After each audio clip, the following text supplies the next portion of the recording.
నేను లైన్లో లేను. నాకు కేంద్ర హోంమంత్రి శాఖ ఇచ్చారు నాకు. కాబట్టి ఏ కార్యకర్తను కూడా కమిట్మెంట్తో పార్టీ కోసం సిద్ధాంతం కోసం పనిచేసే కార్యకర్త పార్టీ నిబంధనలకు అనుగుణంగా పనిచేయాలి.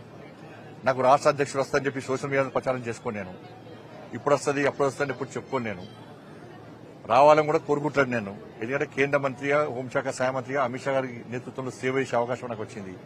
గతంలో రాష్ట్ర అధ్యక్షుడిగా పనిచేసి ఇక్కడ కార్యకర్తల సత్తాయంతో మేము నిరూపించినాం. మొన్న ఎమ్మెల్సీ ఎన్నికలు కూడా కార్యకర్తల సత్తాయంతో నిరూపించినాం. 8 ఎమ్మెల్సీలు 8 ఎంపీలు గెలిచాం, 8 ఎమ్మెల్యేలు గెలిచాం. భారతీయ జనతా పార్టీ కార్యకర్తల సత్తాయంతో నిరూపించినాం. కాబట్టి నేను అధ్యక్షుడిగానే ఏదో నిరూపించుకున్నా.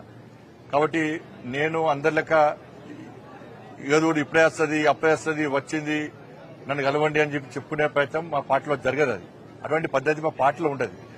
పార్టీ నిర్ణయిస్తుంది. ఇంకొకటి చెప్తున్నా, సోషల్ మీడియాలో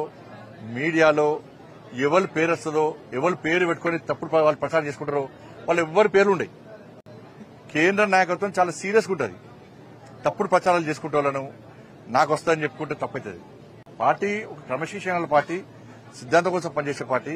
ఈ పార్టీని పదవిలకు అనుకో ఒక బాధ్యతకు అనుకుంటాం.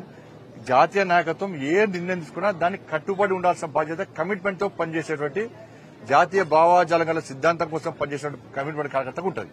ఇది గుర్తుంచుకోవాలి. అందరం కూడా కార్యకర్తలను కన్ఫ్యూజ్ చేయొద్దు, ప్రజలను కన్ఫ్యూజ్ చేయొద్దు. తప్పవుతుంది. ధన్యవాదాలు.